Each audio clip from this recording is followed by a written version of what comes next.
నమస్కారం అండి. మనం ఇప్పుడు అడప పద్మగారు రచించిన ఇది సవతి ప్రేమ కాదు అనే కథను విందామా? నానిగాడిని ఎత్తుకుని ముద్దులాడుతోంది వాసవి. ఏదో పని మీద హాల్లోకి వచ్చిన నన్ను చూసి చటుక్కున వాణ్ణి దించి తన రూంలోకి వెళ్ళిపోయింది. వాడు అక్కా అంటూ వచ్చి రాని మాటలతో వత్తి పలుకుతూ వాసవి రూం వైపు చెయ్యి చూపాడు. వాణ్ణి తీసుకుని కిచెన్లోకి వెళ్ళాను. ఎందుకో ఆ పిల్లని చూస్తేనే నా మనసంతా అదో విధంగా మారుతుంది. మూడీగా అయిపోతాను. వాసవి ప్రభాకర్ మొదటి భార్య కూతురు. 5 సంవత్సరాల వయసులోనే వాసవి తల్లిని కోల్పోయింది. వాసవి అమ్మమ్మగారింట్లో ఉండడంతో ఆ పిల్లని తీసుకురావడానికి బయలుదేరిన ప్రభాకర్, రాధికల బైక్ యాక్సిడెంట్కి గురి కావడంతో రాధిక అక్కడికక్కడే మరణించింది. భార్య రాధిక మరణం కళ్ళారా చూడటంతో ఒక రకమైన విరక్తిని పెంచుకున్న ప్రభాకర్ వాసవిని మంచి రెసిడెన్షియల్ కాన్వెంట్లో ఉంచి చదివించసాగాడు. ఉదయం 10 గంటల నుండి రాత్రి 10 గంటల వరకు ఆఫీస్ పనిలో తలమునకలయ్యేవాడు. అలా పనిలో పడి తన బాధను మర్చిపోయేందుకు ఎంతో ప్రయత్నించేవాడు. పాపను చూసుకునేందుకు మళ్ళీ పెళ్లి చేసుకోమని ఎందరు చెప్పినా వినలేదు ప్రభాకర్.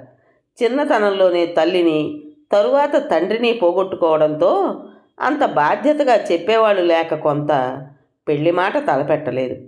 కూతురు పోయిన దుఃఖంలో ఉన్న అత్తగారి వద్ద పాపను వదలటం ఇష్టం లేక హాస్టల్లో ఉంచి చదివించసాగాడు. కానీ పాపకి ఇప్పుడు 10 సంవత్సరాల వయసు వచ్చింది. ఆడపిల్లకి తల్లి ఆదరణ, అనురాగం అవసరమయ్యేది ఈ వయసు నుంచే కాబట్టి ఇంటికి తీసుకురావాలని నిర్ణయించుకున్నాడు. పెళ్లి చేసుకున్న తరువాత ఇంటికి తీసుకురావాలని నిశ్చయించుకుని ప్రయత్నాలు మొదలుపెట్టాడు. తన పరిస్థితి వివరించి అలా ఇష్టపడే వాళ్ళని మాత్రమే చేసుకోవాలి అనుకున్నాడు. కానీ 10 సంవత్సరాల కూతురున్న ఆ తండ్రిని భర్తగా స్వీకరించడానికి ఎవరూ ముందుకు రాక చాలా సంబంధాలు తప్పిపోయాయి. ఆ పరిస్థితుల్లో ప్రభాకర్ సంబంధం అన్నయ్య దృష్టికి వచ్చింది. తండ్రి లేని నాకు, అమ్మకి కూడా నిరుపేద అన్నయ్యే ఆధారం. 10th క్లాస్ వరకు పెద్దగా ఖర్చు లేని గవర్నమెంట్ స్కూల్లో చదివించిన అన్నయ్య ఇక నా వల్ల కాదు అనేశాడు. దాంతో ఖాళీగా ఉన్న నాకు పెళ్లి ప్రయత్నాలు మొదలుపెట్టారు.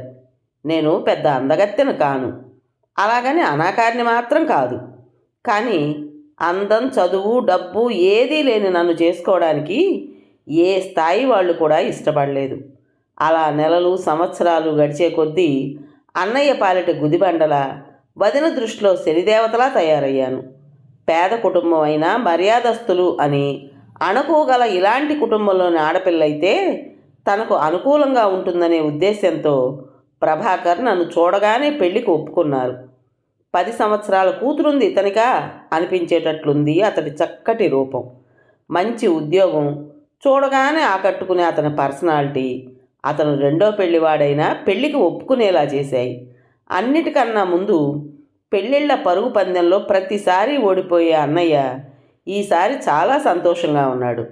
అమ్మ కూడా ఎంతో హితవు చెప్పింది. అతనికి ఏం తక్కువ, కేవలం రెండో పెళ్లి వంకతో ఈ సంబంధం తప్పిపోతే ఇంక నీకు పెళ్లి చేసే శక్తి అన్నయ్యకు లేదు అంటూ. నాకు కూడా అంతకన్నా మార్గం లేదు కాబట్టి ఇష్టమో అయిష్టమో తెలియని సందిగ్ధంలో మారు మాట్లాడకుండా తాళి కట్టించుకున్నాను. పెళ్ళైన తర్వాత తెలిసింది రెండో పెళ్లి పేరుతో అతను నాకు దక్కాడు. కానీ నాలాంటి ఏ అర్హత లేని దానికి కలలో కూడా అంత మంచి భర్త దొరకడు అని. మంచి ఇల్లు, చక్కటి భర్త, కొత్త వాతావరణం నాలో కొత్త అందాలతో పాటు కొత్త ఆలోచనలు కూడా పెంచింది.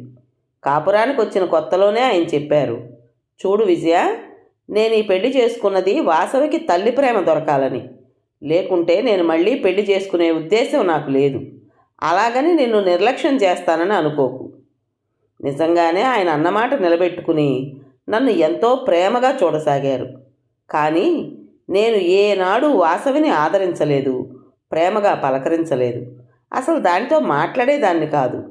ఆయన ఉన్నప్పుడు ఏదో పొడిపొడిగా 2 మాటలు మాట్లాడేదాన్ని. ఆ తర్వాత ఆయన ఆఫీస్కి వెళ్ళిపోగానే అస్సలు మాట్లాడేదాన్ని కాదు. మొదట్లో ఎంతో ఉత్సాహంగా దగ్గరికి రాబోయింది, ఏవో కబుర్లు చెప్పేది. నేను సీరియస్గా ఉండటంతో భయపడిపోయి ఆ పిల్ల కూడా నిదానంగా నాతో మాట్లాడటం తగ్గించి వేసింది. ఎంతో అవసరమైతే ఒకటి రెండు పొడి పొడిగా మాట్లాడి ఊరుకుంటుంది. ప్రొద్దుటే లేవగానే చక్కగా స్నానం చేయడం, యూనిఫామ్ వేసుకోవడం, డైనింగ్ టేబుల్ దగ్గరకు వచ్చి బ్రేక్ఫాస్ట్ చేయడం, లంచ్ బాక్స్ సర్దుకొని స్కూల్ బ్యాగ్ తగిలించుకొని సైకిల్పై స్కూల్కి వెళ్ళిపోయేది. అంతే తప్ప ఏ రోజు నా హెల్ప్ తీసుకునేది కాదు. నేను కూడా ఏమైనా కావాలా అని అడిగేదాన్ని కాదు.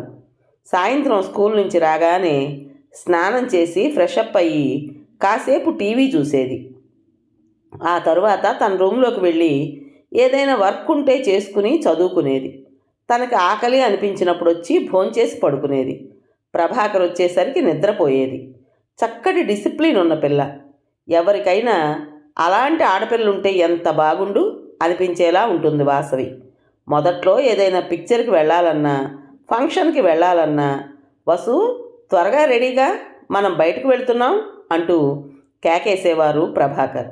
తండ్రి వెంట ఎంతో హుషారుగా బయలుదేరేది వాసవి. ఆ పిల్లతో కలిసి వెళ్ళటం ఇష్టం లేకపోయినా ఆయన కోసం తప్పనిసరిగా వెళ్ళేదాన్ని. కానీ రాను రాను ఏదో వంక పెట్టి సండే రోజు బయటికి వెళ్ళడానికి కూడా ఇష్టపడేదాన్ని కాదు. నా మనసు గ్రహించినట్లుగా తర్వాత తనే నేను చదువుకోవాలి రాను అనేది. నేను హమ్మయ్య అని ఊపిరి పీల్చుకునేదాన్ని. ఒకరోజు వాసవి స్కూల్ నుండి ఇంటికి మధ్యలోనే వచ్చేసింది. ఏం చేస్తుందా అని దాని రూమ్లోకి వెళ్ళాను. ఒళ్ళెరగని జ్వరంతో మూలుగుతూ మంచంపై పడుంది. జాలిగా అనిపించి టాబ్లెట్టు మంచినీళ్లు తీసుకుని వెళ్ళి లేపాను. తీసుకొని మౌనంగా వేసుకుంది. మళ్ళీ అంతలోనే మగతలోకి జారిపోతూ థ్యాంక్స్ అంది. దిండ్లు సరిచేస్తూ వెనుతిరగబోయాను. మళ్ళీ తల తిప్పి చూశాను. వాసవి దిండు క్రింద ఏదో ఉంది. వెనక్కొచ్చి పైకి తీశాను. చిరునవ్వుతో ఎంతో అందంగా ప్రశాంతంగా ఉన్న రాధిక ఫోటో. ఆ ఫోటో అలాగే పెట్టి అన్యమనస్కంగా బయటకు వచ్చేశాను. నాలో ఏదో తెలియని అలజడి. వాసవి చాలా అందంగా ఉంటుంది. అచ్చు వాళ్ళ అమ్మలాగే.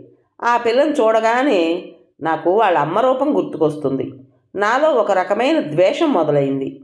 వాసవిని పూర్తిగా పట్టించుకోవడం మానేశాను. వాసవి కూడా ఎక్కువగా తన రూమ్లోనే గడుపుతుంది. ప్రభాకర్కి అనుమానం రాకుండా జాగ్రత్త పడసాగాను. ఆయన ముందు కొంచెం బాధ్యత ఉన్నట్లుగా, కొంచెం ప్రేమ ఉన్నట్లుగా నటింపసాగాను. బహుశా సవతి ప్రేమ అంటే ఇదేనేమో. ప్రోగ్రెస్ రిపోర్టు మీద సంతకం పెడుతూ ఆ రోజు ఉదయం వాళ్ళ డాడీ ఎంతో మెచ్చుకున్నారు. ఆ పిల్ల కళ్ళు ఆనందంతో తళుక్కుమన్నాయి. నా కళ్ళు ద్వేషంతో భగ్గుమన్నాయి. నా వైపు చూసిన వాసవి మౌనంగా అక్కడి నుంచి వెళ్ళిపోయింది. కానీ అది విసిరిన చూపు నా గుండెల్లో ఎక్కడో గుచ్చుకుంది. నేను తల్లిని కాబోతున్నానని తెలిసి ప్రభాకర్ అమ్మని తీసుకొచ్చారు. అమ్మకి వాసవి అంటే ఎందుకో అభిమానం. బంగారం లాంటి పిల్ల అంటుండేది. అంతేకాకుండా పిల్లని జాగ్రత్తగా చూసుకోమని పదే పదే చెప్తుండేది. అమ్మ నన్ను వాసవిని కూడా శ్రద్ధగా చూసేది. వాసవికి చక్కగా తలంటు పోయటం, జడ వేయటం, తినడానికి ఏం కావాలో అడిగి చేసి పెట్టేది. వాసవి కూడా అమ్మమ్మ అమ్మమ్మ అంటూ అమ్మకి బాగా చేరువైంది. పండులాంటి బాబుని చేతుల్లోకి తీసుకుని ఆయన ఎంతో మురిసిపోతుంటే చాలా గర్వంగా ఫీల్ అయ్యాను. డాడీ, నేను తమ్ముణ్ణి ఎత్తుకోవచ్చా? ఉబలాట పడిపోతూ అడిగింది వాసవి. ఓహో, తండ్రి ప్రేమను షేర్ చేసుకోవడానికి ఇది కూడా ఉంది కదా అని నా ఆనందమంతా చప్పున ఊదేసినట్లు ఆరిపోయింది. తమ్ముడు ఇప్పుడే పుట్టాడు కదమ్మా, కొంచెం పెద్దయ్యాక ఎత్తుకుందువుగానిలే అని ఆయన సమాధానం చెప్పారు కూతురితో. నేను మౌనంగా కళ్ళు మూసుకున్నాను. మమ్మీని రెస్ట్ తీసుకొని డిస్టర్బ్ చేయకు అంటూ వాసవిని తీసుకొని బయటకు నడిచారు. నేను పూర్తిగా కోలుకునేదాకా ఉండి అమ్మ వెళ్ళిపోయింది. నెలలు గడిచే కొద్దీ బాబు ఆలన పాలన, వాడి ముద్దు చేష్టలతో క్షణం తీరిక దొరకటం లేదు. వాసవికి నానిగాడంటే వల్లమాలిన ప్రేమ. ఆ సంగతి నాకు తెలుసు. కానీ వీలైనంత వరకు బాబును ముట్టుకోనిచ్చేదాన్ని కాదు. దానికి వాడిని ఎత్తుకోవాలన్నా తాకాలన్నా కూడా భయమే, నేనొచ్చి లాక్కుపోతానని. ఆదివారం కావటంతో ఆయన కూడా ఇంట్లోనే ఉన్నారు. నేను కిచెన్లో బిజీ. బాబు గుక్కపెట్టి ఏడుస్తున్నాడు. వాసవిని పిలిచి తమ్ముడు అలా ఏడుస్తూ ఉంటే కాసేపు ఎత్తుకుని ఆడించొచ్చు కదా, మమ్మీ పనిలో ఉంది, పెద్దదాని అవుతున్నావు తెలియడం లేదా అంటూ ఆయన కేకలేశారు. మౌనంగా బాబుని తీసుకుని కళ్ళనీళ్ల పర్యంతం అవుతూ అవతలికి వెళ్ళిందే కానీ పెదవి విప్పి ఒక్క మాట కూడా అనలేదు. వాసవి 7th క్లాస్ అని ఈ సంవత్సరం ఇంకా శ్రద్ధగా చదువుకుంటోంది. బాబు కూడా బుల్లిబుల్లి నడకలతో వచ్చి రాని మాటలతో ముద్దు ముద్దుగా మాట్లాడుతున్నాడు. ప్రభాకర్ అయితే బాబుని వదిలి ఒక్క క్షణం కూడా ఉండడం లేదు. ఇంట్లో ఉన్నంతసేపు వాడితో ఆటలే ఆటలు. ఇంట్లో పని, బాబు సంరక్షణతో చాలా వీక్గా తయారయ్యాను. బాగా నీరసంగా ఉంటోంది. డాక్టర్ దగ్గరికి చెకప్కి తీసుకువెళ్ళినప్పుడు చెప్పాను కూడా. అయినా అదంతా సహజమేనని, పిల్లలు పెద్దవాళ్ళు అయ్యే వరకు తల్లికి ఉండే మామూలు శ్రమే ఇదంతా, భయపడవలసింది ఏమీ లేదు అని ప్రభాకర్తో చెప్పారు డాక్టర్. ఇలాంటి విషయాలలో ఆయనకి ఎంతో శ్రద్ధ. అసలు ఏ విషయమైనా చాలా కేర్ తీసుకుంటారు ఆయన. ఒక్కోసారి నాకు నవ్వొస్తుంది కూడా. కానీ రాధిక మరణంతో ఆయనలో ఒకలాంటి భయం అంతర్లీనంగా ఏర్పడిందేమో అనిపిస్తుంది నాకు. ఆ రోజు ఎందుకో చాలా నీరసంగా ఉంది. మధ్యాహ్నం నుండి సాయంకాలం వరకు పడుకునే ఉన్నాను. సాయంత్రం 5 గంటలప్పుడు కాలింగ్ బెల్ మోతతో మెలకు వచ్చింది. బెడ్రూమ్లో నుండి హాల్లోకి వెళ్ళేసరికి కళ్ళు తిరిగినట్లు అనిపించింది. ఎలాగో తలుపు తీశాను. ఎదురుగా అప్పుడే స్కూల్ నుంచి వచ్చిన వాసవి కనిపించింది. ఆ తర్వాత నల్లటి సిల్క్ పరదా కళ్ళ ముందు పరుచుకున్న ఫీలింగ్ నేల మీదకి ఒరిగిపోతున్నట్లు తెలుస్తూనే ఉంది. గుసగుసగా ఏవో మాటలు, ఎక్కడో ఫ్యాన్ తిరుగుతున్న చప్పుడు, ముక్కుకు ఏదో ఘాటైన వాసన, కళ్ళ మీద ఏదో పెద్ద బరువు పెట్టినట్లు ఎంత ప్రయత్నించినా తెరవలేకపోతున్నాను. సన్నగా ఎవరిదో ఏడుపు. అది వాసవి గొంతులా ఉందే. ఊరుకొమ్మా, ఇంక నువ్వు ఇంటికి వెళ్ళు. అమ్మ గొంతు వినబడింది. నిన్నటి నుండి ఏడుస్తున్నావు, మీ మమ్మీకి ఏం కాదులే, ఏడవకు ఓదార్పుగా అంటోంది. వసు, లేమ్మా, ఇంటికి వెళ్ళు. ఈసారి ప్రభాకర్ గొంతు. అరే, ఆయన కూడా ఇక్కడే ఉన్నారే. ఎంత ప్రయత్నించినా కళ్ళు తెరవలేకపోతున్నాను. మాటలు మాత్రం నా చెవులకు వినపడుతున్నాయి. లీలగా వెక్కి వెక్కి ఏడుస్తున్న వాసవి గొంతు పెద్దగా స్పష్టంగా అంటోంది. లేదు డాడీ, నేను వెళ్ళను. మమ్మీ లేచే వరకు ఇక్కడే ఉంటాను. అమ్మని తీసుకెళ్ళి దేవుడు నాకు చాలా అన్యాయం చేశాడు. ఇప్పుడు ఈ అమ్మ కూడా లేకపోతే నాకు పడ్డ శిక్షే తమ్ముడికి కూడా పడుతుంది. పాపం తమ్ముడు చాలా చిన్నవాడు కదా డాడీ. చెళ్ళున కొరడాతో కొట్టినట్లు మెలకు వచ్చింది నాకు. అవును, బాబేడి? మెల్లిగా కదిలాను. నిదానంగా నా కళ్ళు తెరుచుకున్నాయి. నేను కదలటం చూసి అందరూ మాటలాపి నా వద్దకొచ్చారు. చుట్టూ చూశాను.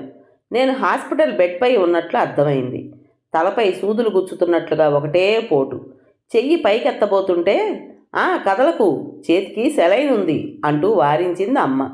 పెదవులు కూడబలుక్కుని అడిగాను, నాకేమైంది అని. నిన్న వాసవి స్కూల్ నుంచి వచ్చినప్పుడు తలుపు తీసి అలాగే ముందుకు పడిపోయావు. తరువాత గుమ్మానికి కొట్టుకోవడంతో లోతుగా గాయమయ్యి చాలా రక్తం పోయింది. వాసవి వెంటనే వాళ్ళ డాడీకి ఫోన్ చేసి పిలిపించింది. హాస్పిటల్కి తీసుకురాగానే కుట్లు వేసి కట్టు కట్టారు, కానీ చాలా రక్తం పోయింది. అక్కడక్కడ రక్తం గడ్డకట్టే అవకాశం ఉంది. పేషెంట్ కోమాలోకి వెళ్ళే పరిస్థితి ఉంది కాబట్టి ఈ రాత్రి గడిస్తే కానీ చెప్పలేమన్నారు. పాపం అప్పటి నుండి వాసవి ఏడుస్తూనే ఉంది. దాని మొర ఆలకించాడేమో ఆ దేవుడు. నువ్వు క్షేమంగా కళ్ళు తెరిచావు. కళ్ళు తుడుచుకుంటూ చెప్పిందమ్మ. దూరంగా నిలబడి బేలగా చూస్తున్న వాసవిని రమ్మని కళ్ళతో సైగ చేశాను. నా దగ్గరగా వచ్చి నిల్చుంది. దాని చేతిలో ఉన్న బాబు నా మీద దూకబోయాడు. చటుక్కున పట్టుకుంది. ఇందాక వాసవి అన్న మాటలు నా చెవుల్లో మారుమురవుతున్నాయి. ఎంత చక్కగా చెప్పింది. నాకు జరగరానిది జరిగితే బాబు తల్లి లేని వాడయ్యేవాడు. అచ్చం వాసవిలాగే. ఆ ఊహే భరించరానిదిగా ఉంది. ఇన్ని రోజులుగా నా కళ్ళకు కమ్మిన మైకం వదిలింది. నా కళ్ళు ఇప్పుడు నిజంగా తెరుచుకున్నాయి. చిన్నపిల్లైనా దానికున్నపాటి జ్ఞానం నాకు లేకుండా పోయింది. అందుకే పసిపిల్లలు దేవుడితో సమానం అంటారు. మొట్టమొదటిసారి ప్రేమగా వసు అంటూ నీళ్లు నిండిన కళ్ళతో దాని చేతిని నా చేతిలోకి తీసుకున్నాను. మా ఇద్దరి చేతి మీద బాబు చేతిని కూడా వేసి నా ముఖంలోకి చూసి నవ్వుతున్నాడు. ఇది నమ్మలేనట్లు వాసవి కళ్ళు ఆశ్చర్యంతో మరింత విశాలమయ్యాయి. అచ్చం దాని మనసులాగే. ఆప్యాయతతో కూడిన ఆ స్పర్శ ఇది సవతి ప్రేమ కాదు అని తెలియజేసిందేమో. వాసవి మరింత గట్టిగా నా చెయ్యి పట్టుకుంది. కథ పేరు ఇది సవతి ప్రేమ కాదు. రచించిన వారు అడపా పద్మ గారు. విన్నారు కదండి. మరి ఈ కథ మీకు నచ్చిందా? నచ్చినట్టయితే లైక్ చేసి మరో నలుగురికి షేర్ చేయండి. అలాగే ఈ కథ పైన మీ విలువైన అభిప్రాయాన్ని కామెంట్ బాక్స్లో తప్పకుండా తెలియజేస్తారు కదా. మరి ఇంత మంచి కథను మనకు అందించిన రైటర్ గారికి మనస్ఫూర్తిగా మనందరి తరపున ధన్యవాదాలు తెలియజేసుకుంటూ, కొత్త వాళ్ళు కనుక మన ఛానల్ చూస్తున్నట్టయితే తప్పకుండా సబ్స్క్రైబ్ చేసుకోండి. రేపు మరో మంచి కథతో మీ ముందుకు వస్తాను. అప్పటి వరకు ఉంటానండి.